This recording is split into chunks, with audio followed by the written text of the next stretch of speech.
नमस्कार फ्रेंड, मैं हूं गणपत सेजू और आप सभी का स्वागत करता हूं आपके अपने चैनल जीके विद जीएसएट के अंदर। देखो विद्यार्थियों, आपके बहुत कमेंट आ रहे थे कि सर हमारे 9th क्लास के लिए जो क्लास है वो शुरू कीजिए। तो ये 9th क्लास के लिए ही स्पेशल रूप से मैं ये तैयार कर रहा हूँ। आज जो है कक्षा 9 एनसीईआरटी आपका इतिहास जो है विश्व और समकालीन भारत और समकालीन विश्व जो है, शायद मेरे ख्याल से इसका नाम यही है, भारत व समकालीन विश्व, उनका ये लेसन नंबर फर्स्ट है। ठीक है, पहला ही लेसन है जिसके अंदर आपके देखो पहले दे रखा है फ्रांसीसी क्रांति। कंप्लीट रूप से समझाऊंगा मैं आपको, और वीडियो को देखो अब शेयर जरूर कर देना। सभी आपके जो स्कूल के ग्रुप है उनके अंदर शेयर करूंगे, आपके दोस्तों को भी बताऊंगे। 14 जुलाई 1789, 14/7/89 के थे कि सुबह पेरिस नगर में, कहाँ पर? पेरिस नगर है कहाँ का? फ्रांस का। फ्रांस की राजधानी है। वैसे आतंक का माहौल था। सम्राट ने सेना को शहर में घुसने का आदेश दे दिया।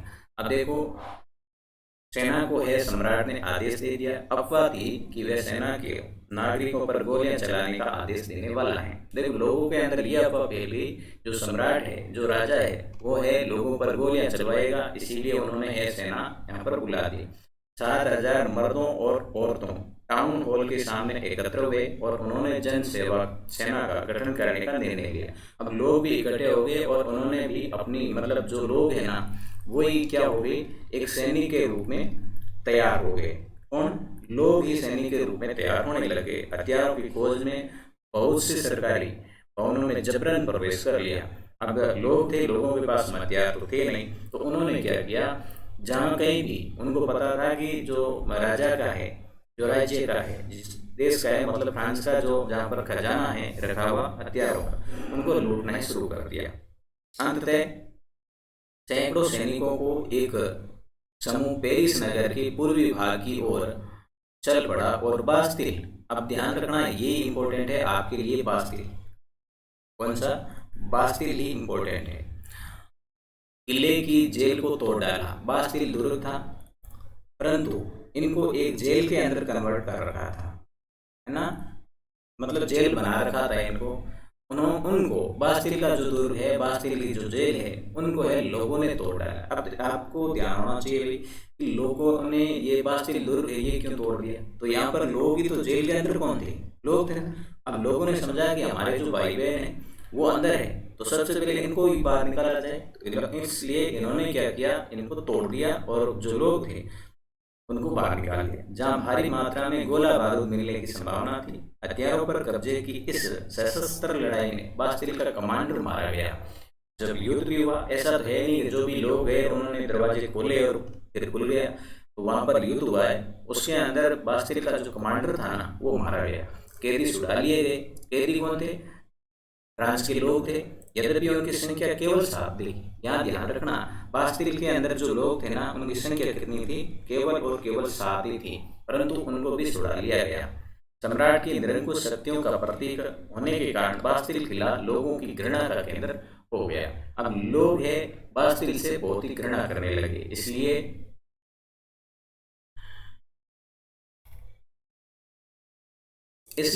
किले को ढा दिया गया।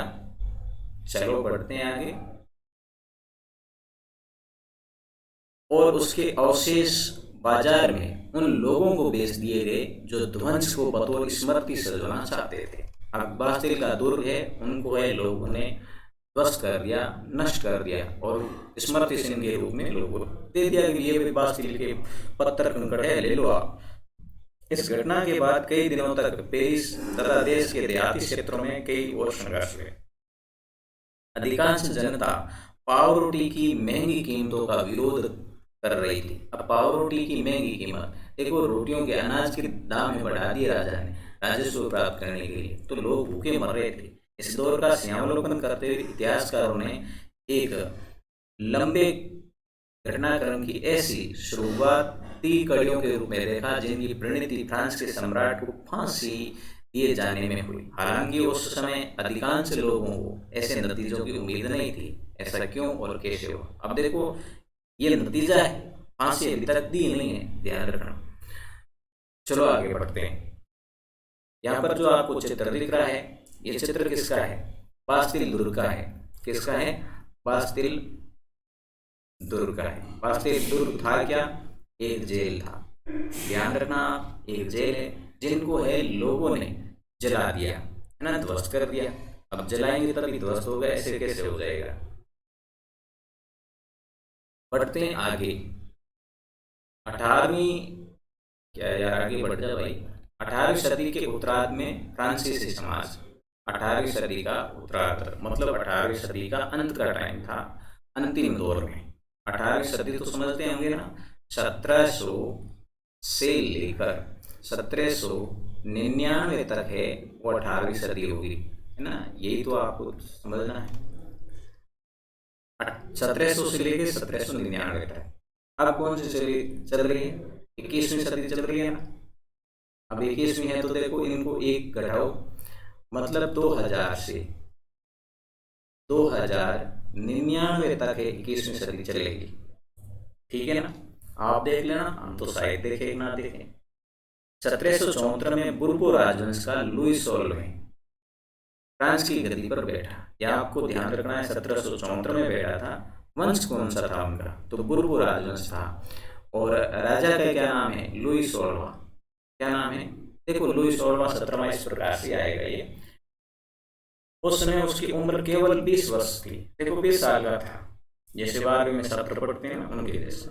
उसका विवाह है ऑस्ट्रिया की राजकुमारी, ये ध्यान रखना, कहाँ की राजकुमारी के साथ में लुई 16वें का विवाह हुआ है? ऑस्ट्रिया की राजकुमारी मेरी एंतोइनेट के साथ में। मेरी एंतोइनेट से इनका विवाह हुआ। अब जो मेरी एंतोइनेट है ना, ये बहुत खर्चीली थी। महिलाएं खर्चीली होती है, परंतु ये बहुत खर्चीली थी। उसने राजकोष खाली कर दिया, बहुत, इतना राजकोष था, इतना राजकोष था, उनको खाली कर दिए, इतने खर्च कर दिए। लंबे समय तक चले युद्धों के कारण फ्रांस के वित्तीय संसाधन नष्ट हो चुके थे। इस तरफ तो, एक तरफ तो युद्ध चल रहे थे, वहां पर है पैसा खर्च हो रहा था, एक तरफ है ये महारानी साहब है मेरी ये खर्च कर रही थी। वर्षाई की विशाल मेल और राज दरबार की शानो शौकत बनाए रखने की फिजूल खर्ची का बोझ अलग से था। लुई 16वें के शासनकाल में फ्रांस ने अमेरिका के 13 उपनिवेश को साझा शत्रु ब्रिटेन से आजाद कराने में सहायता दी थी। अब देखो लुई 16वें के शासनकाल में, जो कि यही है अभी अपन पढ़ ही रहे हैं, के काल में फ्रांस मतलब फ्रांस की क्रांति, फ्रांस ने अमेरिका के जो 13 उपनिवेश थे ना, ब्रिटेन से आजाद करवाए थे। देखो ब्रिटेन का, इंग्लैंड का शासन था अमेरिका पर, यह आपको पता होना चाहिए। अमेरिका आज इतना शक्तिशाली है, परंतु एक समय ऐसा था उस पर भी इंग्लैंड ने शासन किया था, ब्रिटेन ने, जिसने कि हमारे भारत पर शासन किया था, उनका शासन था। उनके जो 13 उपनिवेश थे, 13 जो कह सकते हैं अपन प्रांत थे, उनको है आजाद करवा लिया था फ्रांस ने सहायता देकर। इस युद्ध के चलते फ्रांस पर 10 अरब लिवरे से भी अधिक कर हो गया। अब ये लिवरे है ना, फ्रांस की एक मुद्रा है, ध्यान रखना। ये क्या है? लिवरे फ्रांस की मुद्रा है, का कर्ज जुड़ गया था, जबकि उस पर पहले से ही 2 अरब लिवरे का बोझ था। लोसा 2 अरब तो पहले ही था, है ना, अपने रुपया कहते हैं ना, वैसे ही वहां पर लिवरे था। लिवरे क्या है? एक मुद्रा है, ध्यान रखना। अब पहले 2 अरब तो था ही, और उसके साथ में देखो जब अमेरिका की उन्होंने सहायता की तो 10 अरब और बढ़ गए। अब ये तो कंगाली हो गया शायद। सरकार ने कर्जदाता अब 10% ब्याज की मांग करने लगे। जो कर्ज दे रहे थे सरकार को, वो कह रहे थे 10% दो, नहीं तो नहीं देंगे। फलस्वरूप फ्रांसीसी सरकार अपने बजट का बहुत बड़ा हिस्सा दिनों दिन बढ़ते जा रहे कर्ज को चुकाने पर मजबूर थी। अपने नियमित खर्चों जैसे सेना के रख रखाव, राज दरबार इत्यादि में कर रहे थे। उनसे पहले मैं आपको थोड़ा और है वो बता देता हूँ। यहाँ पर है आपके दे रखा है, ये क्या है? फ्रांस का समाज है, मैं कह सकता हूँ आपको। फ्रांस में ये व्यवस्था थी, फ्रांस का समाज कह सकता हूँ इसको। यहाँ क्या था, इसको थोड़ा कंटिन्यू कर लेता हूँ। राज दरबार विश्वविद्यालय को चलाने के लिए फ्रांसीसी सरकार करों में वृद्धि के लिए बाध्य हो गई और ये कदम नाकाफी था। करों में वृद्धि कर दी और 18वीं शताब्दी में फ्रांसीसी समाज 3 एस्टेट में बटा हुआ था। केवल तीसरा एस्टेट के लोग ही कर अदा करते थे। अब समझते हैं, ये एस्टेट है, 3 एस्टेट की जब बात की गई थी ना, ये एस्टेट 3 है। पहला ये है, दूसरा ये है और तीसरा एस्टेट ये है। अब फ्रांसीसी समाज है,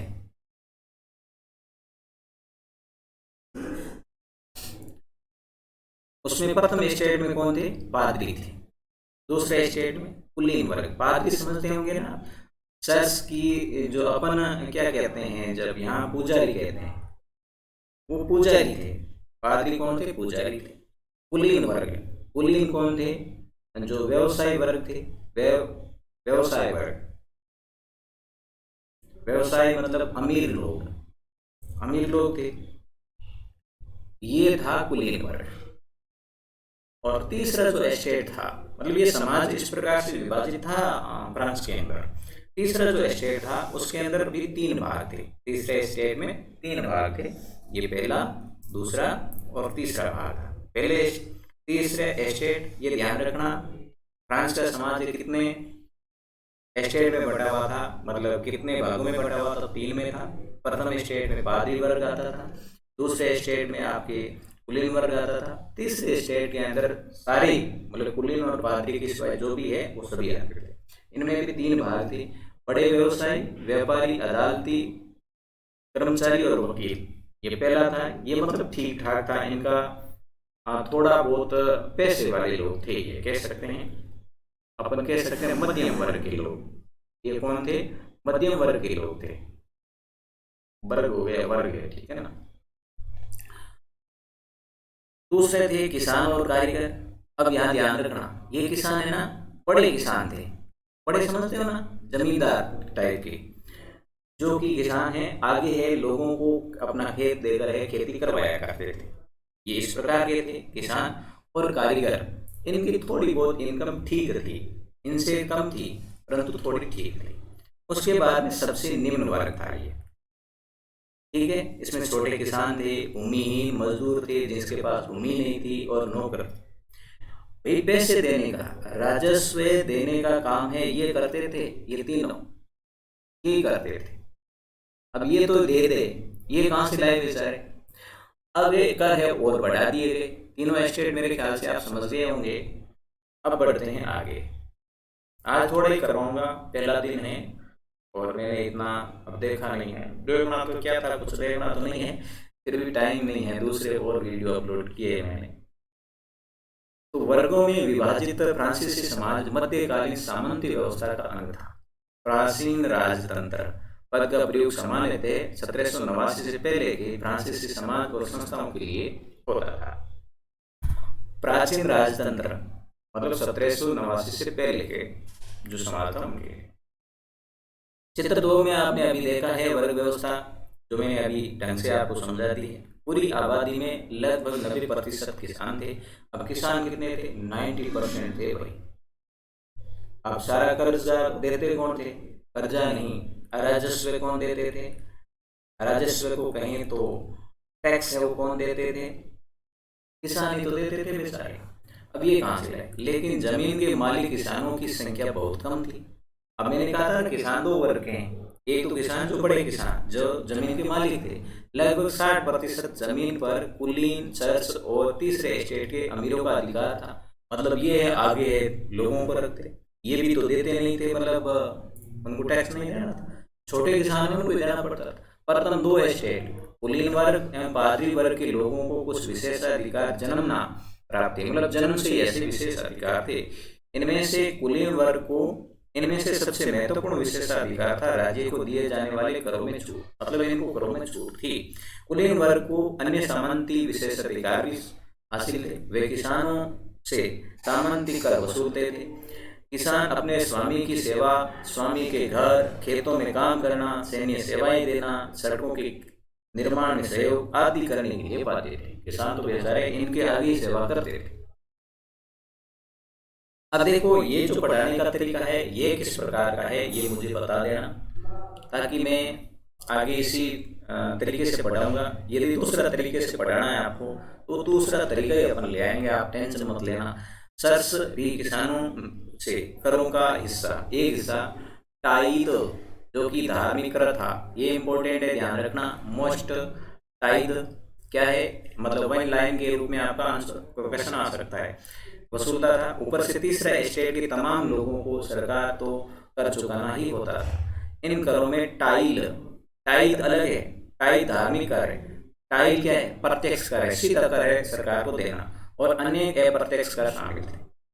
अप्रत्यक्ष कर में नमक, नमक पे कर देना था, जैसे कि महात्मा गांधी ने आंदोलन किया था नमक सत्याग्रह। तंबाकू के लिए टैक्स देना, रोजाना उपभोग की वस्तुओं पर लगाया जाता है। इस प्रकार राज्य के वित्तीय कामकाज का सारा बोझ है करों के रूप में जनता वहन करती थी। अब देखो आपके सामने कुछ शब्द आए थे। एक ल्यूरे फ्रांस की मुद्रा थी, जो कि 1794 से 94 में इनको स्टार्ट किया गया था, समाप्त है, सॉरी, 1794 में समाप्त कर दिया गया था। फिर एस्टेट क्रांति पूर्व फ्रांसीसी समाज में सत्ता और सामाजिक हैसियत को व्यक्तिगत करने वाली श्रेणी थी। तो एस्टेट तो अपने पढ़े ही है, 3 एस्टेट था। पादरी वर्ग, चर्च के विशेष कार्यों को करने वाले व्यक्तियों का समूह, जो मैंने आपको कहा था कि पुजारी वर्ग, मतलब या अपने यहाँ मंदिर कहते हैं, वहाँ चर्च कहते हैं, चर्च ही होता है।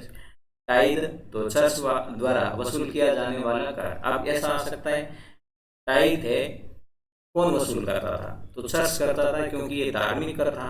ये कर कृषि उपज के 10वें से 1/10 है, वो वसूल किया जाता था। फिर टाइड सीधे राज्य को अदा किया जाने वाला कर था। आज का वीडियो मैं यहीं पे एंड करूंगा। अब देखो आपका काम है, इस वीडियो को लाइक तो आपने कर दिया होगा, समझदार बच्चे मेरे से जुड़े हुए हैं, और सब्सक्राइब तो आपने कर ही रखा है, नहीं किया है तो ये कर लेना, है ना।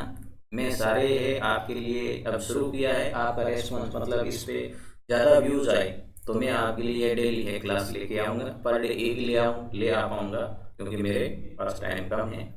और अपने सभी दोस्तों के साथ में शेयर कर देना इसको, ये जरूर काम करना सभी दोस्तों के साथ में। देखो मैं प्रत्येक टॉपिक आपको बारीकी से समझा दूंगा, ताकि आप एग्जाम दोगे ना, जब अपन मॉडल पेपर बनाएंगे उस टाइम आप बड़े शानदार तरीके से उसको कर पाओगे।